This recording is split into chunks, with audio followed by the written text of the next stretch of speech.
Hello friends, स्वागत है आपका हमारे यूट्यूब चैनल आंसर देखो पर। देखिए, राजस्थान पुलिस 2020 के लिए एक आपका जो सेक्शन ए है उसमें आपके कंप्यूटर से रिलेटेड 25 क्वेश्चंस पूछे जाएंगे, जो कि आपके लिए यहाँ पर हम टेस्ट मॉक टेस्ट लेकर आ रहे हैं। और इन मॉक टेस्ट में आपका ये 4th नंबर का मॉक टेस्ट है।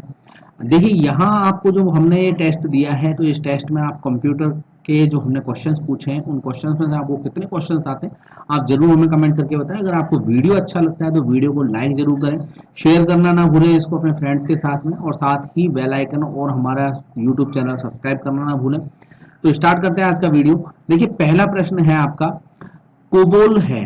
पहला प्रश्न में दिया हुआ है कि आपकी कोबोल है। देखिए, कोबोल के बारे में बात करें तो ये आपकी कोबोल जो है ये उच्च स्तरीय लैंग्वेज है, हाई लेवल आपकी लैंग्वेज है ये। और चतुर्थ पीढ़ी के जो आपके 4th जनरेशन के जो कंप्यूटर थे उनके अंदर इसका यूज किया जाता है। अब इसकी फुल फॉर्म क्या है वो ये चीज पूछ रहा है। फुल फॉर्म देखिए, कॉमन बिजनेस ओरिएंटेड लैंग्वेज। देखिए, ये जो इसकी फुल फॉर्म है कॉमन बिजनेस ओरिएंटेड लैंग्वेज, आपको नाम से इसका पता पड़ रहा होगा ये बिजनेस के लिए व्यावसायिक जो गतिविधियां हैं उनके लिए ये काफी इंपॉर्टेंट है। तो इसका आंसर हो जाएगा ए ऑप्शन। कोवोल की फुल फॉर्म क्या होती है? Common business oriented language. अगला प्रश्न देखते हैं। अगला क्वेश्चन आपका दिया हुआ मशीन लैंग्वेज किस पीढ़ी की भाषा है? देखिए, मशीन लैंग्वेज के बारे में अगर बात करें तो ये मशीन लैंग्वेज जो है फर्स्ट जनरेशन की भाषा है, पहली पीढ़ी की। तो इसका आंसर हो जाएगा ए ऑप्शन।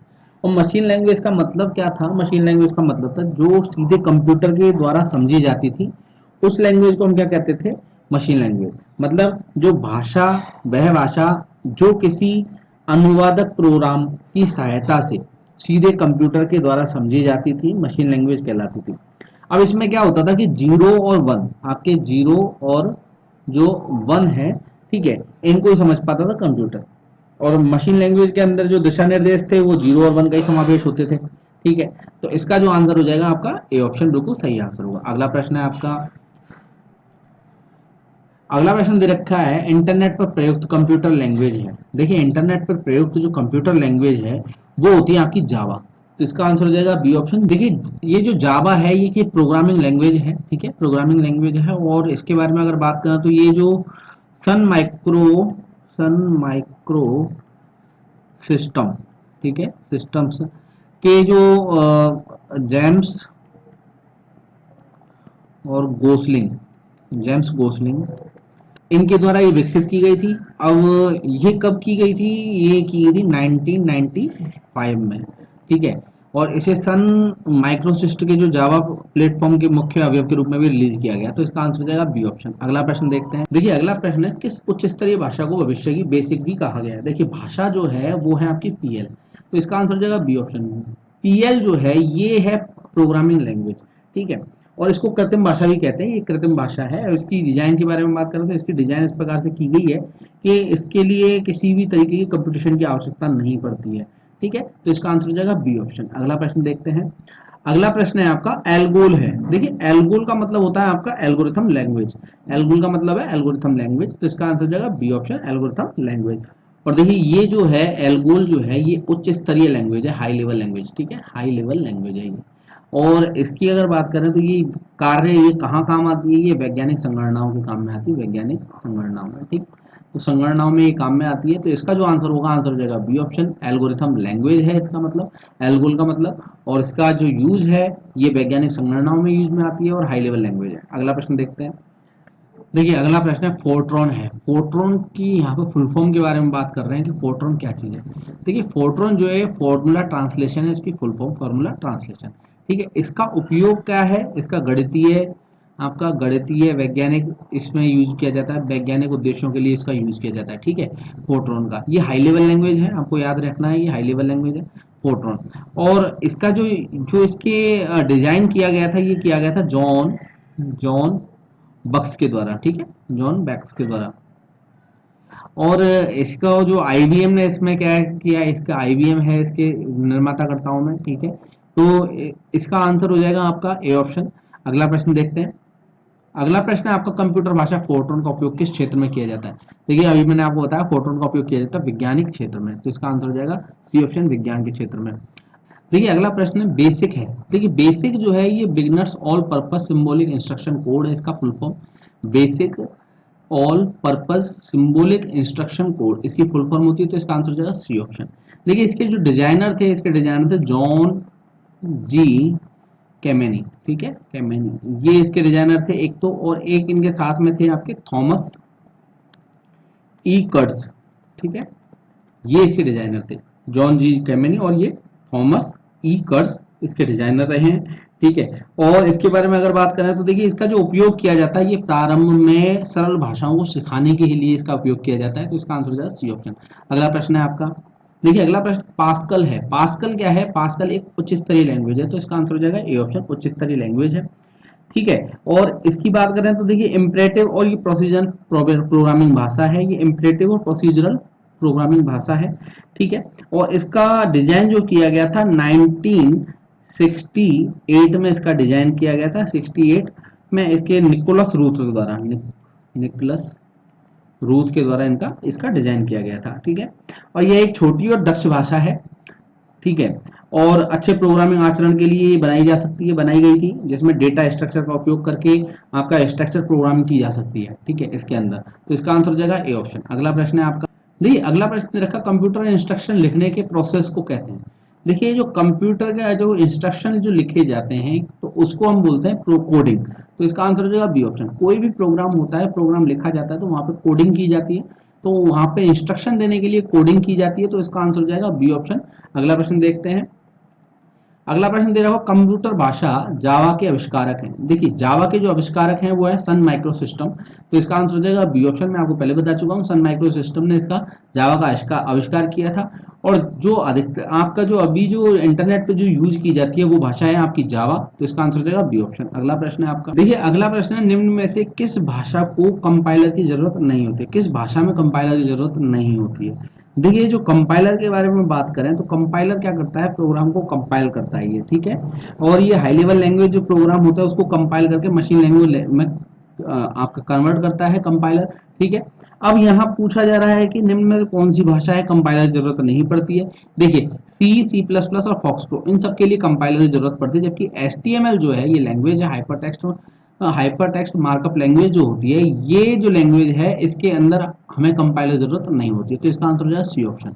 अगला प्रश्न है आपका, सी लैंग्वेज में लिखा जाने वाला प्रथम ऑपरेटिंग सिस्टम कौन सा था। देखिए सी लैंग्वेज में जो लिखा गया था प्रथम ऑपरेटिंग सिस्टम था आपका यूनिक्स, तो इसका आंसर हो जाएगा बी ऑप्शन। विकसित किया गया था इसको, ये किया गया था 1969 में, और ये वेल प्रयोगशाला के अंदर इसको, ब्रेल प्रयोगशाला के अंदर, ठीक है, प्रयोगशाला में इसको विकसित किया गया था बेल प्रयोगशाला में। और इसको विकास करने वाले थे एटी एंड टी के कर्मचारी, ठीक है, एटी एंड टी के कर्मचारी जो कि केन थॉमसन और एक थे डेनिस रिची, ठीक है, एक डेनिस रिची और एक थी ब्रियन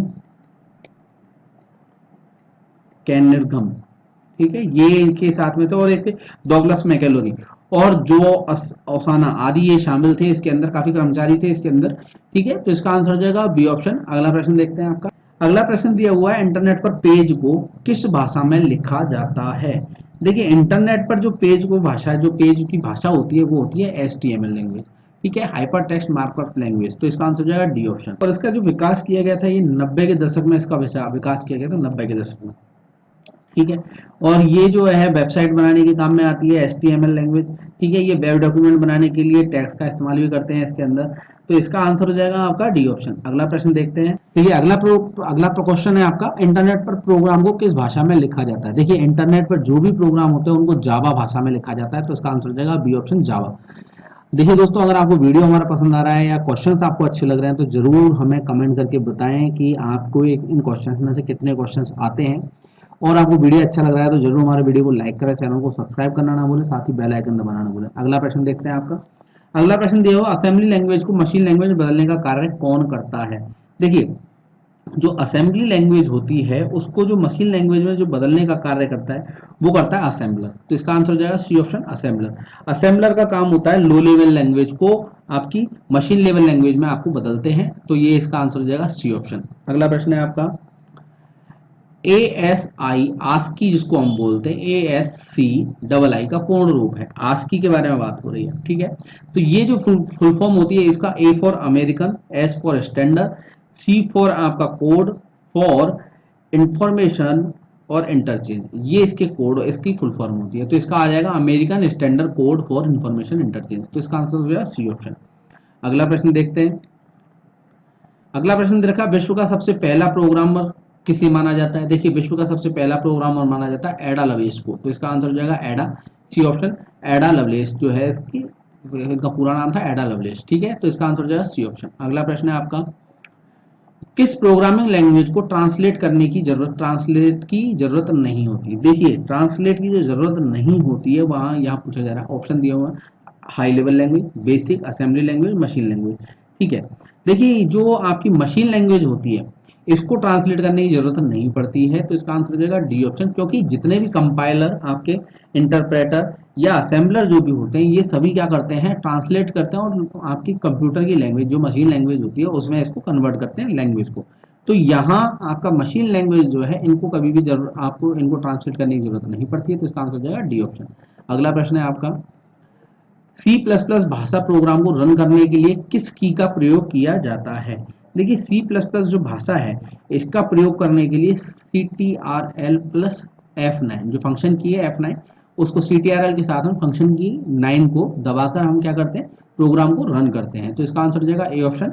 अगला प्रश्न है आपका, तीसरी पीढ़ी के कंप्यूटर में पहली बार किसका इस्तेमाल हुआ था? देखिए, तीसरी पीढ़ी के जो कंप्यूटर थे इनमें पहली बार जो इस्तेमाल में हुआ था वो आईसी का यूज किया गया था। तो इसका आंसर हो जाएगा ए ऑप्शन, आईसी, ठीक है। सबसे पहले जो पीढ़ी के जो कंप्यूटर थे वहां पर निर्वात नलियों का प्रयोग किया जाता था, ठीक है, आपको ये भी पता होगा। और उसके बाद में हम जो ट्रांजिस्टर का यूज किया जाने लगा, सेकेंड जनरेशन के अंदर ट्रांजिस्टर का यूज किया जाने लगा। फिर जो थर्ड जनरेशन जो बनी उसके अंदर आपके क्या हो गया, आईसीज का यूज करने लगे हम। थर्ड जनरेशन के अंदर आईसी का उपयोग में आने लगा, आईसी। फिर जो आपकी जो फोर्थ जनरेशन आई थी तो उसमें बीएसएलआई, जिसको वेरी लार्ज स्केल इंटीग्रेशन, इसका यूज किया जाने लगा इनके अंदर, ठीक है। आईसी की फुल फॉर्म होती है इंटीग्रेटेड सर्किट, और यहाँ बीएलएसआई का यूज किया जाने लगा चौथी पीढ़ी के कंप्यूटरों में। जो पांचवी पीढ़ी के जो कंप्यूटर थे उनमें अल्ट्रा लार्ज स्केल आपकी स्केल इंटीग्रेशन का यूज किया जाने लगा, ठीक है। तो आपका जो है यहाँ पूछा जा रहा है तीसरी पीढ़ी के कंप्यूटर में पहली बार किसका उपयोग किया गया? तीसरी पीढ़ी के जो कंप्यूटर थे इनमें आईसीज का उपयोग किया गया था, जबकि निर्वात नली आपकी फर्स्ट जनरेशन में थी, दूसरे आपकी थर्ड जनरेशन में थी, सेकंड जनरेशन में ट्रांजिस्टर का उपयोग किया गया था, ठीक है। तो इसका आंसर हो जाएगा ए ऑप्शन। अगला प्रश्न आपका देखते हैं। अगला प्रश्न दे रखा, कंप्यूटर निर्देश में होता है। देखिए, कंप्यूटर का कोई भी निर्देश अगर दिया जाए तो उस निर्देश में एक तो आपका होता है ऑपरेशन कोड, ठीक है, ऑपरेशन कोड। तो ऑपरेशन कोड क्या करता है, ऑपरेशन करता है, ठीक है। और वहां होता है, एक होता है एड्रेस, किसी भी चीज का एड्रेस बहुत जरूरी है, एड्रेस, ठीक है। तो एड्रेस और ऑपरेशन कोड ये दोनों चीजें कंप्यूटर निर्देश में जरूरी होते हैं। जैसे मान के चलते हैं, आप कोई फाइल है उसको आप खोलना चाहते हैं, ठीक है, और वो फाइल आपने क्लिक किया, जैसे कोई प्रोग्राम हुआ, उसके जो फाइल है उसकी फाइल आपने वहां से उसकी हटा दी, उसकी विंडो की जो जो आपकी सिस्टम फाइल है उनमें से उसको हटा चुके हो, लेकिन आपके डेस्कटॉप पे से आप उसको रन कराने की कोशिश कर रहे हैं, तो वहां इसकी जो मूल एड्रेस जो था, इसका मूल एड्रेस था, वहां से वो फाइल डिलीट हो चुकी है, तो अब आप उसको रन नहीं कर सकते। तो इसीलिए ऑपरेशन कोड और एड्रेस की जरूरत पड़ती है। तो इसका आंसर हो जाएगा ए ऑप्शन। अगला प्रश्न देखते हैं आपका। अगला प्रश्न रखा, आर्टिफिशियल इंटेलिजेंस निम्न में से कौन सी पीढ़ी का गुण है? देखिए, आर्टिफिशियल इंटेलिजेंस जो है ये पांचवी पीढ़ी के जो गुण है, ये तो आंसर जाएगा डी ऑप्शन। देखिए, आर्टिफिशियल इंटेलिजेंस जो होती है कंप्यूटर विज्ञान की वैशाखा कहलाती है, जिसमें कंप्यूटर इंसानों की तरह बिहेव करता है, ठीक है, उसका बिहेव रहता है और उसकी धारणा भी उसी की तरह की आधारित होती है, ठीक है। इसके जो जनक थे, आर्टिफिशियल इंटेलिजेंस के जो जनक थे वो थे जॉन मैकार्थी। जॉन मैकार्थी इसके जनक थे। और इसकी जो सोचने समझने की, जो समस्या हल करने के, जो निर्णय लेने की जो संज्ञान जो तरीके होते हैं, वो इसकी क्या होता है, मानव के तरीके से होते हैं, बिल्कुल सेम टू सेम, ठीक है। तो इसका आंसर हो जाएगा आपका डी ऑप्शन। पांचवी पीढ़ी के जो कंप्यूटर है इनके अंदर आर्टिफिशियल इंटेलिजेंस का गुण होता है, ठीक है। तो इसका आंसर हो जाएगा डी ऑप्शन। अगला प्रश्न है आपका, निम्नलिखित में से किस मेमोरी में सूचना तुरंत उपलब्ध होती है? देखिए, तुरंत जो सूचना होती है वो तुरंत उपलब्ध किस में होती है, आपकी रैम के अंदर। तो इसका आंसर हो जाएगा RAM, रैम। रैम का है रैंडम एक्सेस मेमोरी। तो रैंडम एक्सेस मेमोरी के अंदर तुरंत सूचना उपलब्ध होती है। देखिए, रैम जो है ये कंप्यूटर के अंदर, मोबाइल में और इनमें यूज में ली जाती है, ठीक है, एक तरीके की मेमोरी होती है, और इसमें कोई भी कुछ भी सेव नहीं होता है, ये केवल कंप्यूटर या मोबाइल के लिए वर्किंग स्पेस प्रदान करती है। ये चीज आपको याद रखनी है, ठीक है। ये अस्थायी मेमोरी होती है, वोल्टाइल मेमोरी होती है, अस्थायी मेमोरी कहलाती है। तो इसका जो आंसर हो जाएगा आपका ए ऑप्शन। अगला प्रश्न है आपका, अगला प्रश्न रखा, ऐसे कंप्यूटर को रीस्टार्ट करना होता है जो पहले से ऑन हो कहलाता है। ठीक है, तो देखिए ऐसा जो कोई भी कंप्यूटर हो जो पहले से ऑन हो तो उसको हम बोलते हैं बार्म बूटिंग, तो इसको हम बोलते हैं बार्म बूटिंग। तो इसका आंसर हो जाएगा डी ऑप्शन। देखिए एक होती है आपकी कोल्ड बूटिंग। कोल्ड बूटिंग तब होती है जब कंप्यूटर को ऑफ पोजीशन में चालू करते हैं, ऑफ पोजीशन चालू करते हैं मतलब कंप्यूटर आपका बंद है, उसको आप जब चालू कर रहे हैं तो वो कहलाती है आपकी कोल्ड बूटिंग। और वार्म बूटिंग का मतलब होता है जब कंप्यूटर चालू है और उसको रीसेट करते हैं तो पहले से ही चालू सी स्थिति में होता है, उसको रीस्टार्ट किया आपने तो वो कहलाता है आपका वार्म बूटिंग। तो इसका आंसर हो जाएगा डी ऑप्शन। देखिए चलते चलते आज आपके लिए एक प्रश्न हम छोड़ते जा रहे हैं, आप जरूर हमें कमेंट करके बताएं कि इसका आंसर क्या होगा। आपका क्वेश्चन है पोर्ट्रेट और लैंडस्केप क्या है। तो ये क्वेश्चन है, आपको इसमें बताना है। ए ऑप्शन दे रखा पेज ओरिएंटेशन है, बी ऑप्शन पेपर साइज है, सी ऑप्शन है पेज लेआउट है, डी ऑप्शन है पेज मार्जिन।